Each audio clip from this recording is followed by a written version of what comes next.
I feel like the worst person on earth. My 19 female, best friend 21 female, had a baby last year. We've been friends for years, and she's my closest. She helped me through a lot, and I trust her with my life. But since the birth of her baby, from a random guy, her attitude started to change. She started to be more reserved, less patient, and have negative opinions on things she used to view positively. I thought it was postpartum depression, so I convinced her to get a therapist, as we're both students and struggling with money. But I don't have a child. I told her I could pay for it. And so 3 months went by when I would send her money every week for her sessions. We don't live in the same city, and I have a busy schedule, so I can only come and help out on weekends, but not every week because of my job. So after 4 months, I had to stop visiting for 2 weeks as I got sick. And when I came to her place, I realized she hadn't cleaned, and it was in a poor state. I usually clean for her every week, and she was watching TV while the baby was crying very loudly. I went to see him, cleaned him, and got angry at my friend for ignoring him. But she started crying, and I tried to comfort her, even if I was still a bit angry. When I asked about how the sessions were going, she admitted she never went and used the money to buy a new baby crib, food, and toys. I was very disappointed, but at the same time couldn't be mad. She still needed it. I knew she needed help, so I told her I would bring her to a therapist myself and scheduled it for the next week. 2 days after, she called me in utter desperation, crying, saying she lost her child. I went in a hurry, panicked, and when I arrived, she told me she was lying because she wanted me to help her with him. I got reprimanded at school for leaving like that, so I told her it was incredibly mean. But then I noticed once again that she was in a poor state, and the child was lying on the floor without any care. I asked her about that, and she told me it was normal. So yes, I started to get really worried. 3 days before the session, I called her. She didn't answer. The day after, still no answer. I started to think about the worst, honestly. And without thinking, I called the police, as I couldn't go myself. Now they went and apparently found her well, but the kid once again ignored. Finally, CPS got involved. And now, long story short, she has a chance of losing the child. She's extremely broken and keeps repeating that I'm the destroyer of her family. I'm a monster, and that she won't ever forgive me. I don't regret calling the police for being worried, but at the same time, I keep feeling more and more like I just destroyed my friend's life. Because of me, she could lose her child. I should have gone with another approach and probably should have taken better care of her. I'm very conflicted, but seeing her like that and knowing what I caused is awful. I don't know anymore. Not the idiot, and you did a great job. You've gone over and above for your friend and her child, even if she may not see it now. There are very few 19-year-olds who would send money for therapy, help with a baby, and be such a mature, caring, and loving friend. You are not the worst. You are great. Please stop beating yourself up. And no, many admire you. Not the idiot. Think about the poor care the child was receiving when she knew you would be a witness to it. How much worse do you think it was when nobody saw it? Maybe CPS getting involved is the best thing that could happen here. Dirty home, baby being left dirty and ignored. You did the right thing. Your friend lied and took your money for weeks. She got you in trouble with school. She lied about losing her child. Okay, considering how your friend was acting and how old you both are, not the idiots. The real question is, where's her immediate family? Her baby's father? Are they not able to help her? Or did they or her cut each other off? OP, you're really young and trying to balance school life. Helping here and there, such as babysitting and hanging out for a wellness check, is fine. But you're supporting not just emotionally, but financially as well, which isn't good. There's only so much you can do. The father was a random guy at a party. She didn't even know his name, so he wasn't ever made aware. She has a small and distant family. Her father and some faraway grandparents she doesn't see a lot. She has a conflicted relationship with him due to past issues, so he didn't even come to the birth. I still contacted him right after the first issue. He called her, but she ignored and insulted him and told me it was useless. My friend and I have been best friends since we were 10. We are now both 19 in college. She's studying political science, and I'm studying finances. My friend was diagnosed with depression, anxiety, and bipolar disorder when she was 14. She's been struggling and attending therapy since. She wasn't always the best at school, and her grades were very low compared to mine. I always did better, and I tried to motivate her to study more and better herself.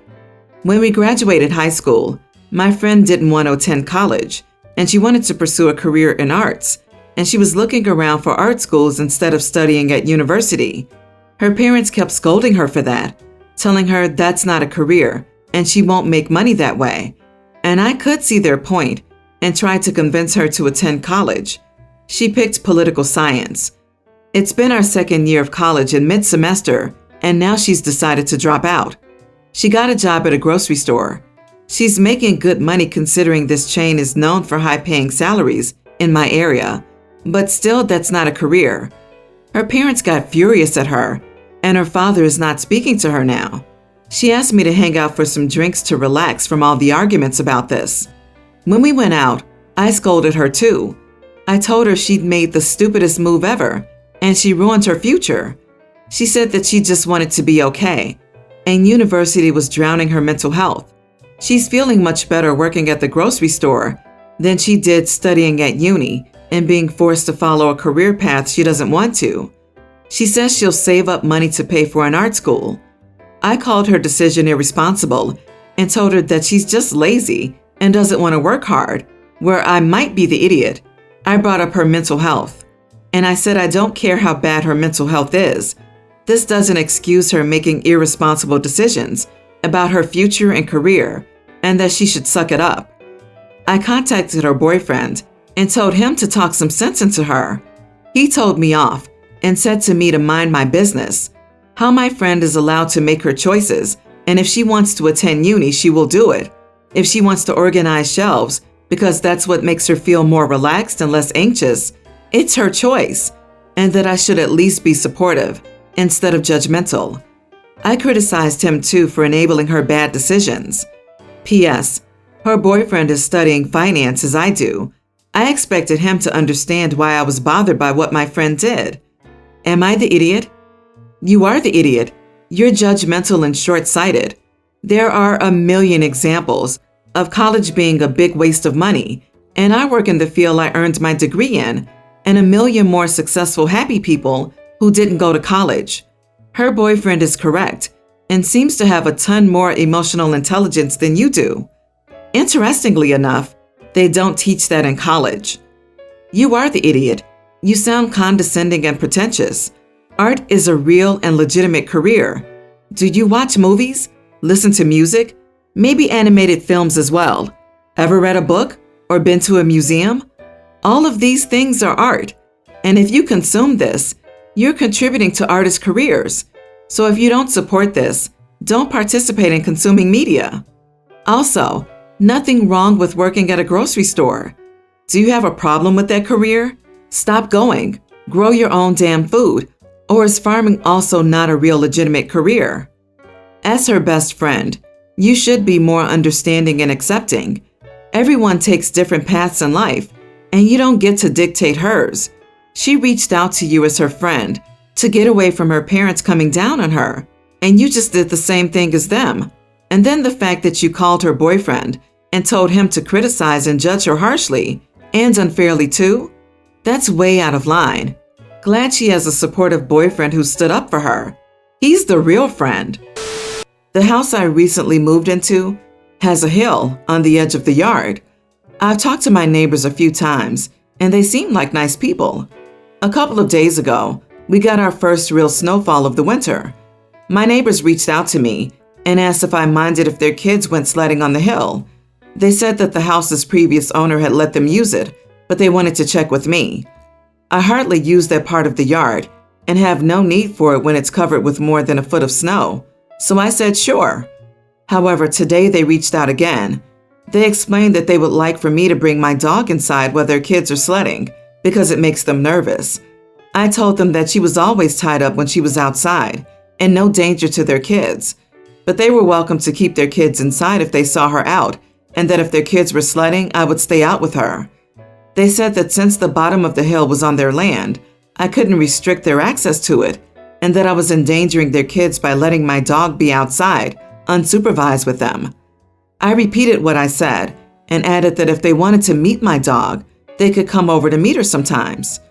They just got more upset that I wouldn't bring her inside and ended up threatening to call animal control on me for having an out-of-control dog. For reference, she's a maybe 40 pounds older mixed breed who could probably not forage her way through the snow to where the kids are sledding even if she wanted to. Instead, she just loves sitting out in the snow. I was very upset and told them they could forget about their kids sledding on the hill and that if they were going to make unreasonable demands, they could not come on my property.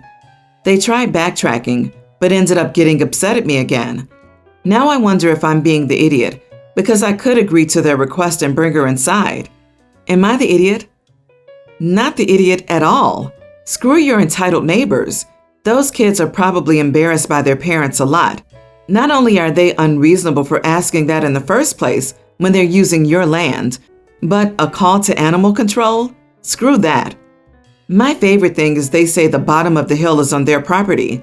Like, great. So sled at the bottom. OP, they made threats to your dog and only backtracked because you said no to their request. They showed their nasty side on what they'd do to your dog if you let them near her. Play stupid games, win stupid prizes. Not the idiot. They don't have a right to tell you what to do with your pet on your property as long as there's no danger to the dog and other caveats. You even tried to compromise by letting them meet and connect with your elderly dog, who wouldn't even be anywhere near the kids. You have no obligation to support their lifestyle wants for their kids on your property but their terms. Also, even threatening to report your dog equals instant enemy zone in my eyes. They're threatening to remove a part of your family if you don't do what they want. That's trash. Honestly, OP shouldn't let them anyway.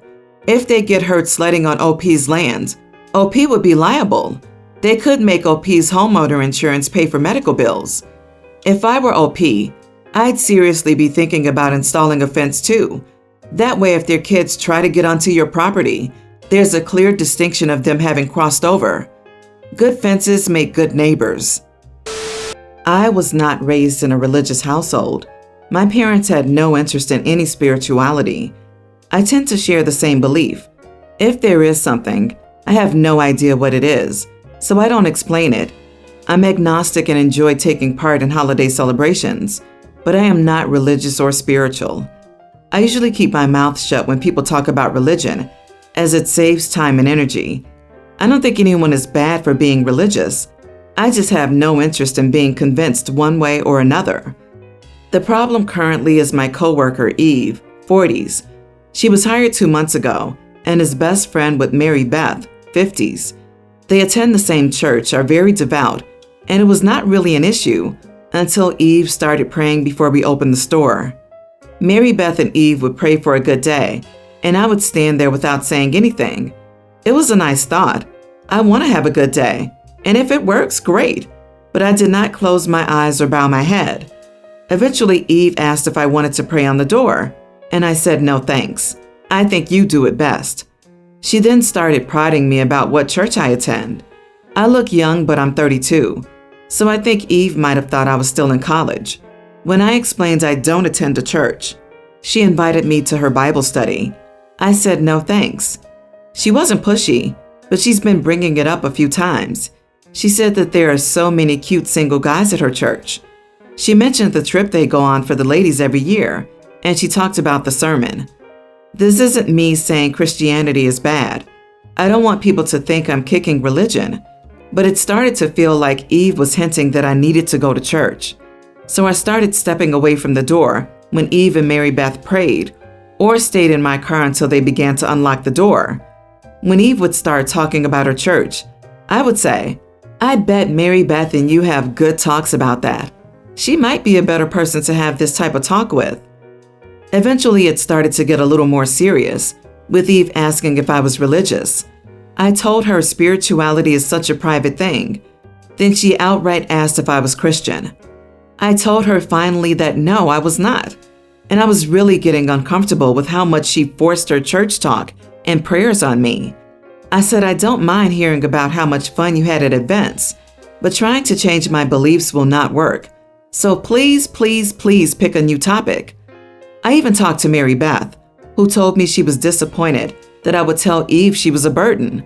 I told Mary Beth that I never brought up my lack of religion, but Eve kept pushing it. So yes, it was a burden to me, and I wanted them to go back to how it was before Eve found out. Am I the idiot? Not the idiot. If you have a supervisor or HR department, you need to talk to them. These two will try to pump you for as much personal information as they can. Then they'll weaponize it and use it against you. Stop it now with a talk with your supervisor and/or the HR department. Not the idiot. I'm agnostic, and I work for a religious organization. I work with clergy, sometimes very senior clergy, daily. None of them would ever dream of having this type of conversation with me, because it isn't an appropriate workplace chat.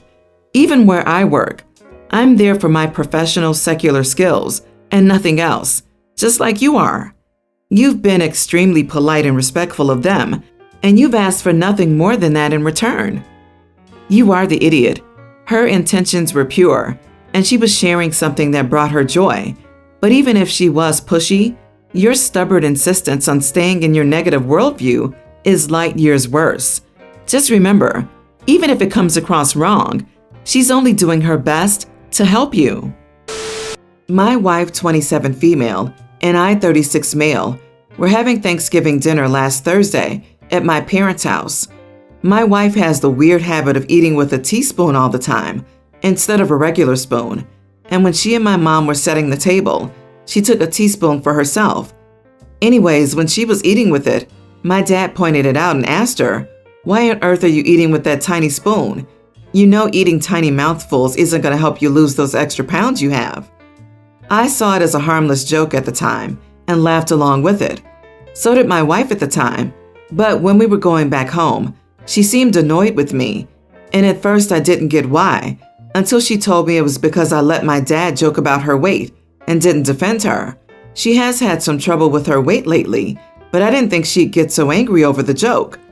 At the time, she seemed chill about the joke, and it seemed harmless. If someone joked about me that way, I wouldn't take it to heart. I don't think her reaction was reasonable, and I don't get why she's still annoyed at me for it. She's still mad at me 6 days later when I've apologized multiple times, and I wasn't even the one who made the joke. Am I the idiot here? You are the idiot. Flip it around. If your mother-in-law joked about your tiny weenie or lack of achievement or whatever else, and your wife did not stand up for you, then how would you feel? That was not a harmless joke. That was a passive-aggressive dig. Imagine being humiliated, having your self-esteem taking a blow, wondering what other stuff OP's family says about you behind your back, and your husband is annoyed you won't get over a joke? Christ, OP doesn't have a clue how hurt and shamed his wife is probably feeling, and he doesn't seem to care. You are the idiot. She seemed chill at the time because she was in shock and uncomfortable with confronting your dad over his comment and your silence on the matter. I'd say it's rather weird to eat with a teaspoon, but that's not my business. But seriously, you didn't defend your wife when your dad was verbally insulting her and jabbing at her body? You are the idiot for not doing something because your dad was seriously disrespectful towards your wife. What kind of husband are you? This will cause your wife to be insecure about her body and will lose confidence in herself.